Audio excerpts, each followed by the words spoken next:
There are events that become pivot points in history. We usually mark the past by the wars we fight, where you hear people talk about things before the war and the world after the war. The after the war world is born out of human struggle and cruelty. Sometimes there are events born out of human ingenuity and courage, like discovering fire, or inventing the internet, or walking on the moon. Sometimes it's a little of both. We had no idea what was going to happen and what we were going to do about it, and we had no idea the price we'd pay. There was no plan. There were no lofty thoughts about changing the world. We just did what we thought was right at the time. And I would do it all again, even knowing the consequences.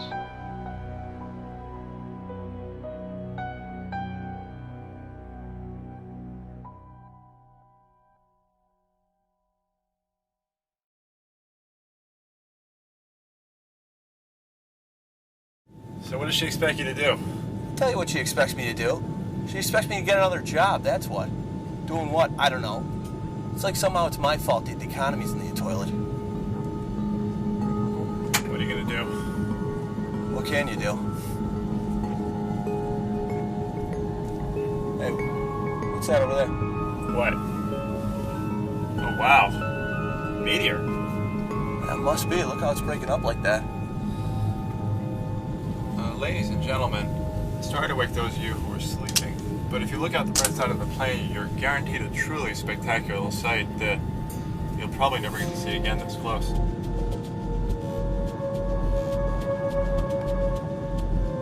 If I couldn't jump the guy, of course I would choose me. Choose you to get saved? Choose me to get shot. Really? Yes. I don't even know what we're talking about right now. Look at that. What is that? I don't know. So pretty. Make a wish.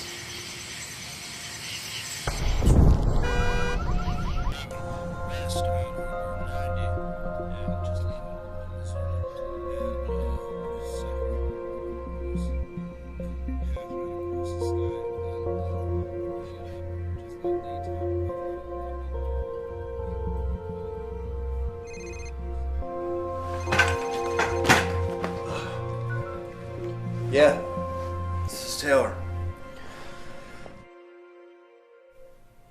Do you ever sleep? No fatalities. Some debris came down in and around station, but it didn't hit anything with people. An airliner? That's what we think now, but we're trying to confirm that with eyewitnesses. Have you checked with airports for Yeah, any we're overdue checking. flights? Nothing yet. Why would someone blow up an airliner over Montana? Why does anyone ever blow up an airliner? Yeah. Are Vernon and the new guy in yet? They're waiting for you in your office. What's his name again? I know you told me. DeLeo. DeLeo. There's something else, though, that might turn this into a whole other thing. I just got a call saying that hospitals in the area are reporting multiple patients coming in with symptoms consistent with radiation sickness. A dirty bomb? We haven't confirmed that yet. But that's what it looks like? Nobody really knows what that looks like. We might find out tonight. Get the mayor of Station on the phone, tell him there's a quarantine in effect for Station Township and everything within a 10-mile radius. Coordinate with local authorities. We shouldn't wait for confirmation? Do you really feel like taking chances with radiation? But get some feet on the ground to confirm that.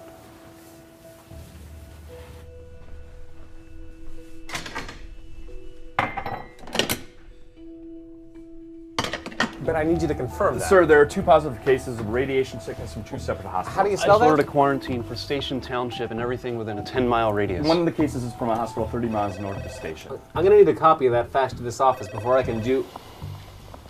Thank you. Sir, a major piece of debris, a piece of a plane's fuselage maybe, crash landed in a wooded area outside of Edmonton in Canada. We're getting a formal request from assistance from your counterpart at the RCMP faxed here right now. Good, we're not passing this one off to the Mounties. I've got the governor and the mayor of station waiting to speak with you on lines 2 and 4. Vernon, you're going to stay in touch with those hospitals and the station PD. Give them anything they need. Send me updates every half an hour. You, I need you to send me a copy of that fax as soon as you get it in your hands to my phone. Can you handle that? Yes, sir. Call down to the airfield for a car. Agent Larson and I are leaving for Edmonton in 15 minutes. Make it happen.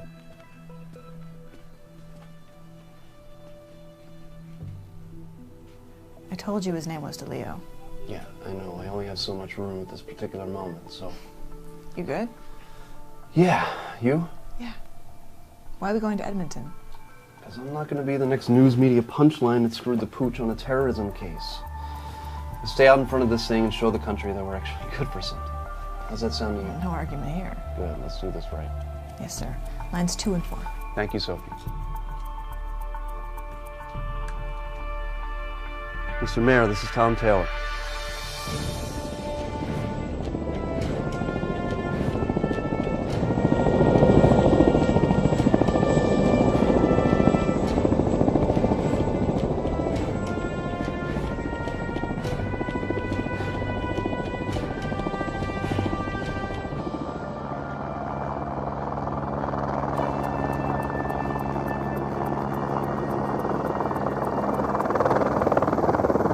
We just don't know that yet, sir. And what we do know just isn't adding up to my satisfaction. Just need a little more time to sort... Yes, sir. That's why we're here. Well, I appreciate that, sir. Yes. Yes, sir. You'll know as soon as I do. Thank you. Tom?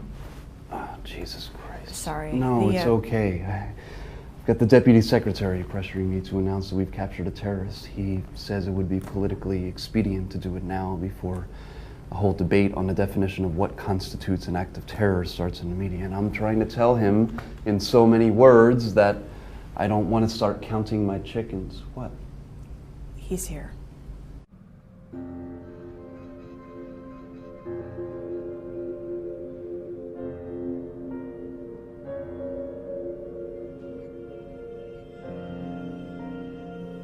He started yelling at us, I think in Russian, when we got the hatch open. Once we identified ourselves, he shut up, and that's when we noticed he had a pistol in his right hand. He couldn't raise it enough to point it at us, though. I don't know if he would have shot at us, or if he was just scared. Does that kid look like a terrorist to you? I don't know what he looks like.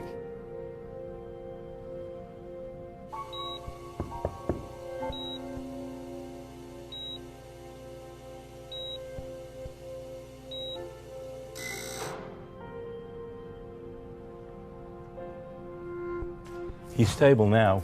He was extremely dehydrated, malnourished, and I'm running every test that I can think of. He'll live?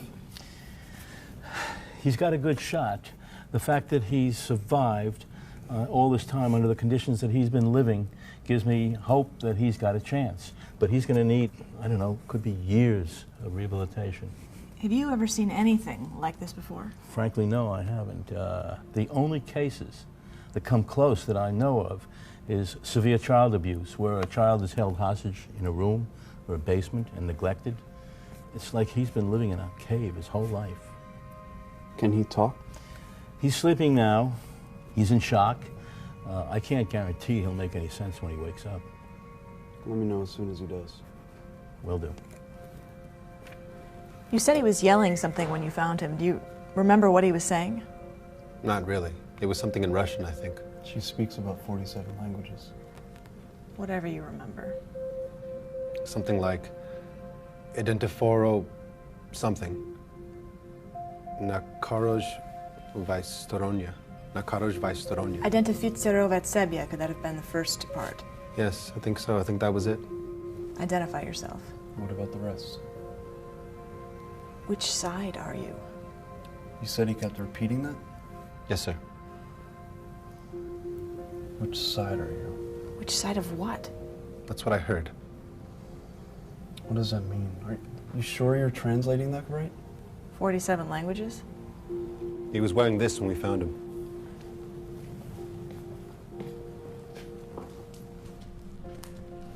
Is it a spacesuit? May I? It's clear. Look. Maybe they just haven't sprung for new patches. Does that kid look like he was even born when there was a Soviet Union? Sirs?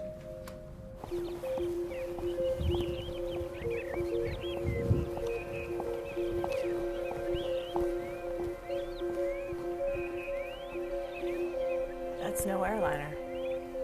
No, it's not. We found these in the capsule. Those look like rocks. They are rocks. And we found this. I guess it's also Russian. What is it? I'm not sure. It looks like a page from some kind of flight manual. There's something handwritten on the back.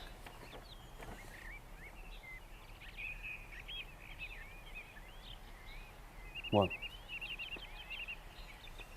That's the most ridiculous story I've ever heard.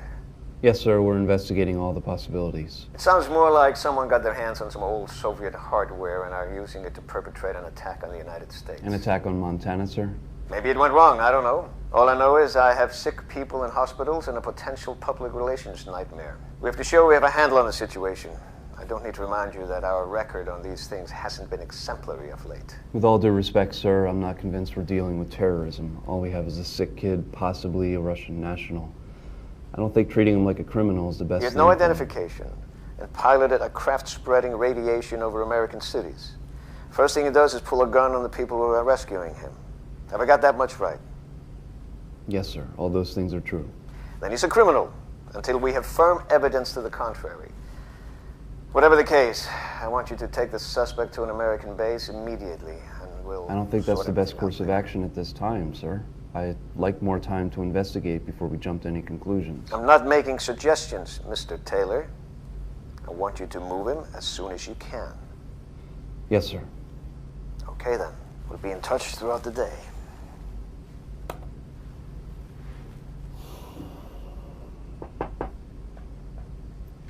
Yeah? We recovered another piece of the capsule outside Calgary. There was a nuclear battery on board. Looks like that was the source of the radiation. It's in an unpopulated area, so there's that bit of good news. Yeah. What? We're leaving. They didn't believe it either? I don't blame them. It's crazy. It's also the only thing that makes any kind of sense. Sophie, it makes no kind of sense. What do you think? Some Al-Qaeda nut job makes a play for an old Soviet space capsule instead of a nuclear bomb, somehow manages to launch it from a cave in Tora Bora on a mission to scare the bejesus out of Montana. Where's the sense in that? It spread radiation over hundreds of miles. It just seems like a roundabout way to spread terror if terror's your goal. I know. I don't know what else to do. I don't know what else there is to do. Well, nothing besides get some sleep. I don't have time for that, and neither do you. We have a sick kid in a hospital bed. He's not a terrorist. He's not a Martian either. Well, maybe not. What's that? It's a letter from the RCMP allowing us to operate in Canadian territory. DeLeo sent it over. I asked for this like 12 hours ago. Said he had trouble converting it to a PDF or something. I don't It's know. supposed to be America's first line of defense. The best and the brightest. Which one are you? I've always been the best, but never the brightest. Well, I've always been the brightest, never quite the best. You know, if this whole serving and protecting thing doesn't work out, I think we have a sitcom in our future. I'll make the arrangements.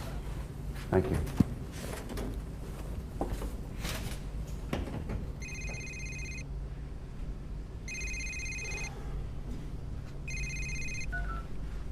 This is Taylor.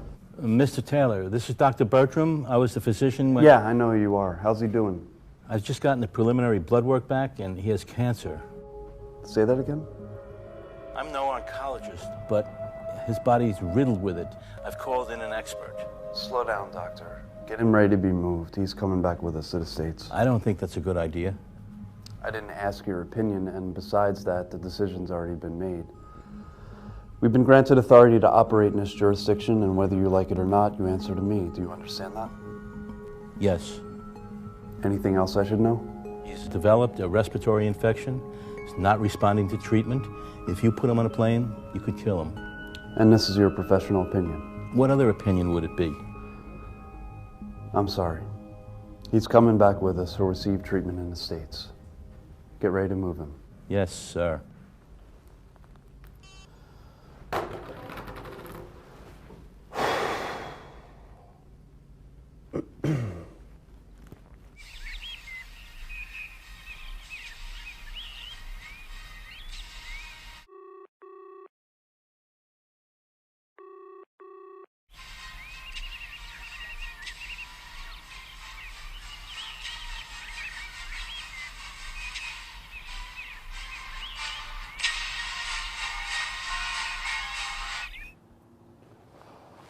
Tom Taylor.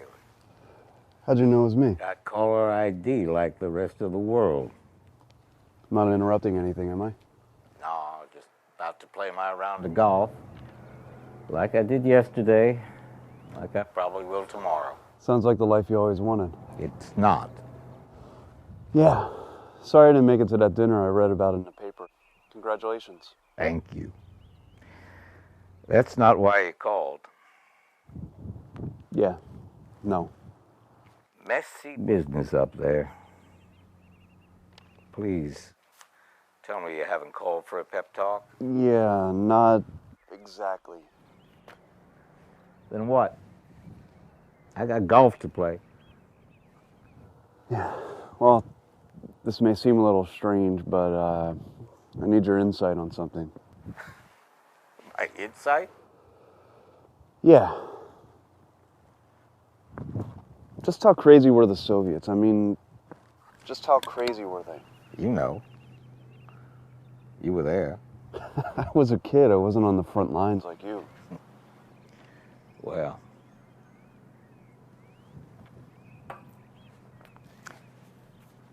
I never put anything past them, I'll say that. Never. No. Some people thought we were a bunch of paranoid fearmongers in the agency, but the stuff we learned after the fall, Jesus. It was a crazy time then. Hell, we were crazy too, but they were crazier. I really mean that. Did you ever hear of a guy named Stanislav Petrov? No. Me neither, not until about 10 years ago. Stanislav Petrov was in the Soviet Air Defense Force, and he was on duty in a bunker just outside Moscow one night in 1983. His job was to monitor OKO, the Soviet early warning system, kind of like our NORAD. They had a network of satellites up in orbit, just like we did, to alert them if the U.S. launched their missiles. Anyway, old Stanislav was on duty, eating his day-old bread, drinking his vodka, whatever they did. He saw something he'd never seen before. Big board lit up all red and alarms going off, blaring. What it was telling him was that the U.S. had launched their ICBMs, their nuclear ICBMs at his country. His job in that event was to fire his country's missiles back. But he didn't. He didn't believe it. Some reason in his gut, it just didn't feel right. So he ignored all his orders and all his training, and he turned the alarm off. To make a long story short, the sun was bouncing off some clouds or something or other, and confused the satellite into thinking missiles were on their way. Stanislav Petrov had done what he was supposed to do. We wouldn't be having this conversation right now. And you know what happened to him? Discharged. Dishonorably. Probably sent to Siberia or somewhere, who knows. Man defied his country and saved the world. Quite literally saved the world. And he faced the consequences. Because I think he had something the rest of his country didn't. Imagination. He could imagine the consequences of following his orders. And those consequences were unconscionable to him. And that's how crazy they were. Does that about answer your question? I guess so. Anyway, it was sweet of you to call an old man for his advice, Tom. It really is. Get out there and do a job, will you? Yes, sir. Next time you're in the neighborhood. Yeah, I'm not really much of a golfer. Me neither. Take care, Frank. You should be more concerned with taking care of yourself right now. Bye.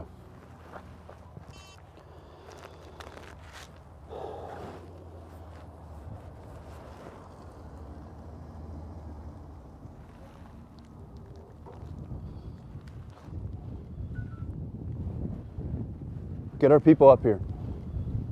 As little as possible. We need to give them something. They're sniffing blood in the water. Otherwise, they're just going to run whatever they can find. He's right. We can say Why don't we just say that a Soviet satellite, an old Soviet With a satellite, nuclear battery on board. came down just like it did. Can you work with that? Yes. Great. Put something together, give it to the press. All right, that takes care of the press. Now what about... Don't worry about that. Don't worry about it? DeLeo, do you still have that fax? Yes, sir. Bury it. You never got it. Sir? The right answer is what fax? Yes, sir. What are you doing? I believe the technical term is gumming up the works. I'm buying some time to investigate before we end up shipping that kid to a federal prison. Jesus Christ. Can we get a cup of coffee around here that tastes like coffee, please? Send someone to Willie Horton's or whatever they have up here. Get some for everyone, will you? And we need an expert in here, someone who knows what they're talking about, and quietly. An expert on what? It's open. Yes. Zachary Walzer. Dr. Zachary Walzer. Can I help you?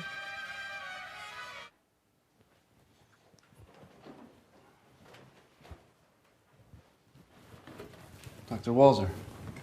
Tom Taylor. Sorry about all the, I know this may seem a little strange. I think I know what this is all about. You do? That dirty bomb thing. That wasn't a dirty bomb, was it? No, it was actually. Funny thing about that downed satellite story. What's that? I heard about it on the news this morning and couldn't help but feeling like I'd heard it somewhere before. So I did a little Googling and in about 2 minutes found this. Apparently, a Soviet satellite carrying a nuclear battery made an unplanned re-entry into the Earth's atmosphere and spread radioactive waste all over Canada. That's right. Look at the date. That article's from 1979. 2 Soviet satellites accidentally coming down, spreading radiation all over the same part of the world? That's some bad luck, don't you think? Maybe you should do a little more research before you put out a bogus cover story. As I can see, you've already gathered, we're in a bit of a situation here that, quite frankly, is a little outside of my area of expertise. I don't doubt it. Good. I understand you're some kind of space buff. I have a master's in aeronautics and astronautics and a PhD in nuclear engineering. There you go. I've also written 3 books on celestial mechanics and manned spaceflight. 2 planets, 1 future, and a case for the red planet. What's the third? It's due out this fall. It doesn't have a title yet. What exactly do you have going on here? I'll need you to sign a confidentiality agreement before I can tell you anything. You'll forgive me if I'm a little hesitant to do anything you say or sign anything. You're the ones who made it more of an ordeal to travel from Seattle to Cleveland and to fly to the moon. It doesn't exactly instill confidence. Trying to protect the American people. And what a bang-up job you're doing of that so far. Fact is, we're in a bit of a spot here, and we could use someone with your knowledge and expertise on this. If it's not you, it'll be someone else. What could you possibly want with someone like me? Imagination, Doctor. Don't tell me it's extraterrestrial. Really, I will turn around and walk right back out that door. No, it's actually a little weirder than that.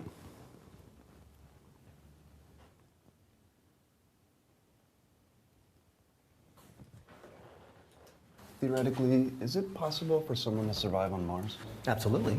For years on your own with limited resources? Well, sure, I've written a lot about this. It's called the living off the land approach. Like the pioneers that settled the western United States. All the elements for survival are there on Mars if you know how to extract them. It's surviving the trip there that's the hard part. You've got a million kinds of background radiation, cosmic rays, solar flare activity, and 9 months without a gas station to stop at if you get a flat.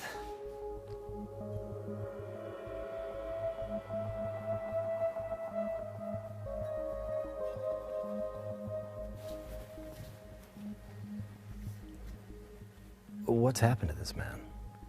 That's what we'd like you to tell us, Doctor. This is your Martian pioneer. What? The Soviet satellite wasn't a satellite, it was some kind of capsule. We found him inside. We also found a note.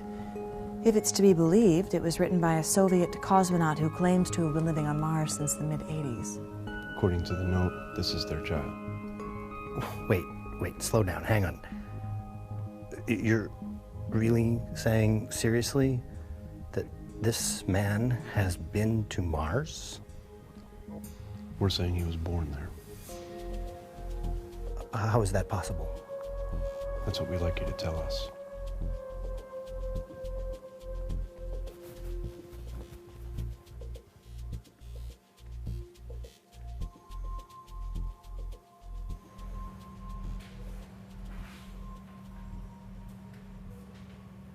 Dr. Walzer, are you all right?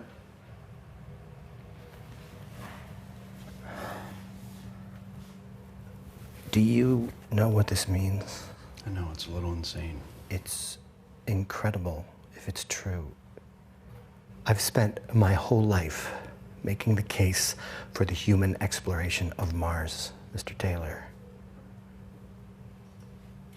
And this whole time, my God. I'm sorry, you'll have to forgive me. This is all... I'm sorry. Will you help us out, Doctor? Abso-fucking-lutely.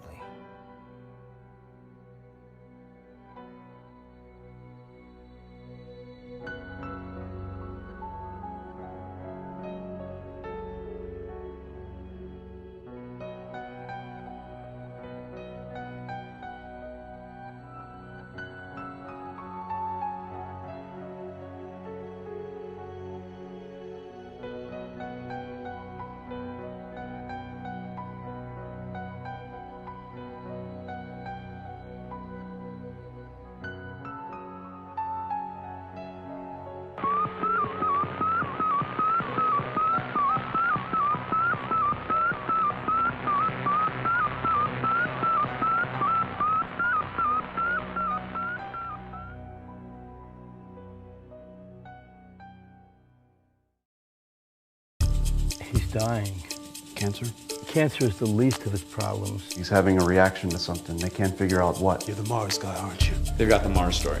Where'd they get it? Wouldn't reveal their source. Has anyone bothered to call the Russians? We're not there yet. Your operation is a violation of Canadian sovereignty. You do not set policy for this government on your own. Tell me what's going on inside your head. I think we're out of time here.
a half ago, we were dealing with an emergency situation, the size and the details of which were yet to be known, and our men and women acted accordingly and properly and within the bounds of the law. Suppose this guy actually did come back from Mars.